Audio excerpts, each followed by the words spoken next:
I think the key is to actually really figure out where that advice is coming from. At the end of the day, your parents likely have the best of intentions for you, but the best of intentions don't necessarily align with what's actually best for you. What is up, you guys? Matt McKeever here with Jacob Perez again, and so today we're going to be chatting about the mistakes first-time homebuyers make. You know, I get so many first-time homebuyers that comment on my videos, that stumble across my channel, and there's a lot of pitfalls you can fall into when looking to buy your first property. So Jacob and I thought, why not sit down and just chat through some of the consistent ones we see on a regular basis. So just a reminder, in case you haven't watched the other videos with Jacob, Jacob's a mortgage advisor at Synergy Mortgage Group. Synergy Mortgage Group, got it.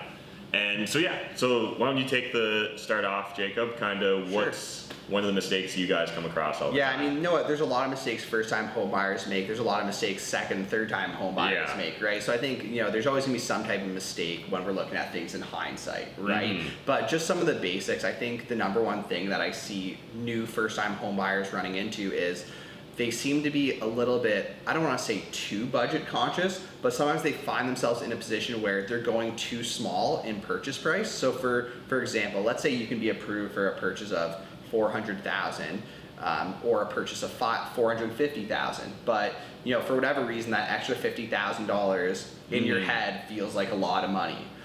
Just for context, an extra $50,000 on the mortgage probably equates to about less than $250 per month extra. So when you're thinking about young professionals, one thing we know about young professionals is that their income tends to go in what direction?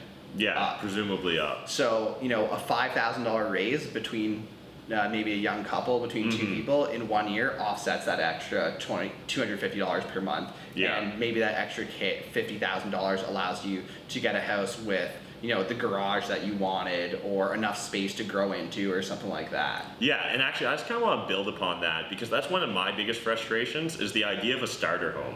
And this idea that you're going to buy a home, live in it for 2 to 5 years, and then go buy another one. Because there's a lot of fees and costs associated with transacting in real estate, particularly in our home province of Ontario. We even got land transfer tax. Now, as a first-time buyer, you're not going to be implicated on that. But when you go buy that second home, there is an implication there. So it's just something, you know, you pay legal fees, you pay realtor fees when you go to sell, and it's just something, all those little costs add up. So if you know that you plan to move, say in 2, 3, 4 years from now, often I think it's either better to buy the house that you're going to buy in 2 or 3 years from now, or rent and wait to buy that house. So I think that that's a huge point that Jacob made there. And so the second mistake that I often see people fall into is getting emotional with real estate. And so even as investors, it's very easy for us to fall into this trap as well. But that being said, there's just a lot of factors in play. And so often first-time home buyers, they want everything to be perfect. And so they've built up this picture in their head. They've built up this story, this narrative, and they're desperate to make sure that the property fits exactly into that narrative. And it's something that I even see with first-time investors where, again, they're looking for a turnkey property. And so I think the key is actually learn what those costs are. Like, you don't like the paint color. What's the actual cost implications of changing that paint color? It's not much, particularly if you're going to paint it yourself. But even if you hire professional painters, it's still not going to significantly impact that property or your overall budget realistically. However, if you pass on that property and then are only willing to buy a new build because they have the exact paint color, the exact styles that are in trend today, you're setting yourselves up for a financial mistake, in my opinion. So it's just something I'd like to see you guys become far more cognizant of, is don't let your emotions overrun you, and don't immediately run to turnkey options just because they're easy. Easy necessarily isn't the best solution. Exactly, and when it comes to property, renovations can seem scary. I mean, personally, I don't do any renovations myself. I've never even painted before. Really? But I've done $40,000, $60,000 renovations on my homes, right? So if you're looking at maybe renovation, or maybe that sounds like a scary topic for you, definitely check out Matt's channel, look at our video on purchase plus improvements mortgage. That'll probably settle a lot of fears that you have related to that. And just kind of like Matt can speak to this specifically, if you're buying a property that's perfectly done up,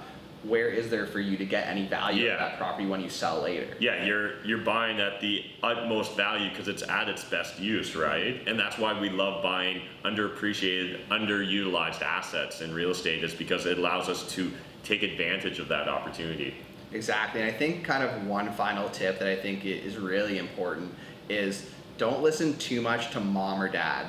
Now, some people might not like that I say that, but you just have to have some context, right? You want to always be listening to people who are actively doing what you're looking to do. So if your parents haven't bought a property in 10 plus years, yeah, they might have a lot of wisdom to pass on, but they don't necessarily understand the market. They don't understand maybe how mortgages are done today versus when the last time they got a mortgage. So my advice for mom and dads who tend to get involved in real estate is either be 100% in, meaning you're going to the houses with your kids on every single viewing, you're sitting down with the mortgage broker, you're sitting down with the lawyer, or be 100% out. Because I've seen so many times where a first-time home buyer has an accepted offer on a property. They saw 40 properties before this, and this is like finally the one they built up the courage to put an offer on, accepted offer, and then there's a house inspection, and one of the parents is walking around going, oh, these windows are done, or this is done, but they don't even have any context as to what was taking place with houses on the market prior to this. Yeah. So my advice to parents is, if you're gonna step into an already stressful transaction and start giving, your feedback, just be careful because, our parents' words certainly play like a big factor in our decisions. Yeah, absolutely. And anecdotally speaking, when I was looking to buy my first property, I ran across a similar experience where essentially I was just on the cusp of buying my property, and I had my parents walk through the home inspection with me, and it was just really interesting. Their perspective was so different than mine. And so, for example, my dad walks through the house and he's like, oh, you need a new furnace. Oh, the laundry units are like 15, 20 years old, you need new laundry units. Oh, the water heater's 20 years old, you need a new water heater. And like, I'm gonna be like, shit, like that's $5,000, another grand, and all of a sudden my dad spent $10,000 of money that I had no intentions of spending. And so just to kind of give you a little update, Dad, what's happened since then, I sold the property about 7-8 years after buying it, and still the same furnace, still the same water heater, actually we switched out the water heater last year, but that's a long story, and still the same laundry units. And I think the key is to actually really figure out where that advice is coming from. At the end of the day, your parents likely have the best of intentions for you, but the best of intentions don't necessarily align with what's actually best for you. You know that common saying that the road to hell is paved with good intentions? I think that's an example of it here. So it's just really important that you make it clear to anyone that's providing you input or advice when you're looking to buy the property. Tell them and explain to them the exact narrative. Like what are you seeking for in a property?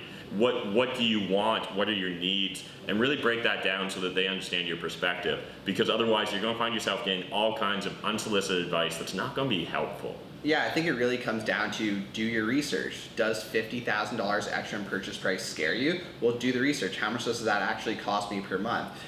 Just taking on a renovation sounds scary for you? Do the research. Could I actually accomplish this type of thing? Is it maybe not as hard as I'm making it out to be? And do your research on value. If this property needs some work, what do the done-up properties sell at that are comparable? Right? So, do your research, but don't just rely on the opinion of your good friend or your mom and dad. There's a lot of obstacles to navigate, and like we mentioned on several other videos, you just want to be working with people who are actively doing it successfully. Yeah, absolutely. And so I want to share one more mistake I see a lot of first-time buyers or first-time investors make, and that's taking the first realtor they find.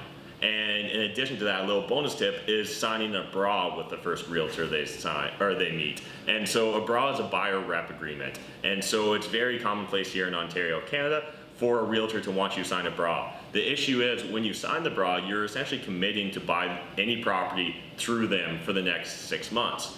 There's a lot to unpack with this advice, but essentially, number one, don't just use your aunt or don't use your cousin because they're a realtor. Find a realtor that works in the market with properties and buyers that look like you so that you're actually getting good advice. I don't care if they're going to give you 1% off or 1% back from their commission. That still doesn't make it the best choice for you.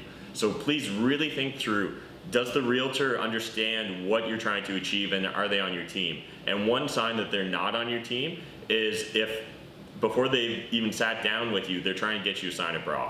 And if the first meeting, they try and get you to sign a BRA. If they only tell you the BRA is only looking out for them, again, I think that that's showing you that they're only focused on themselves and their commission and not you as the end user, as the end buyer. So I just really love you to go out there, get a good realtor, sample a few realtors. Don't just walk into the first open house and sign a BRA with that agent. get some experience, get some perspective, and don't be afraid to look at tons of properties. I don't want to see you falling victim to analysis paralysis, because that does no one any good either, but do sample.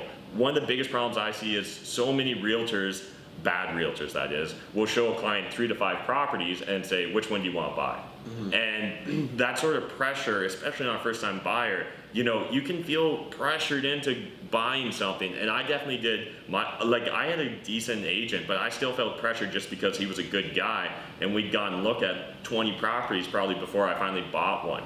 But the key is, this is a big financial decision. Focus on what your criteria are and make sure that you meet that criteria. I think that's it. I don't have much more to add, but I think those are good tips. And if you do follow the instructions that we gave, I'm sure the process to your first home is going to be a lot smoother. Yeah, and so if you want to learn more about Jacob, if you want to get in contact with him, you can jump into the video description down below and you'll find links to all his contact information. But otherwise, if you want to reach out to him on Instagram, follow me on Instagram at Jacob Perez 10, and feel free to reach out to me, whether it's just looking into some general questions about financing a home, investing in real estate, or just general financial advice.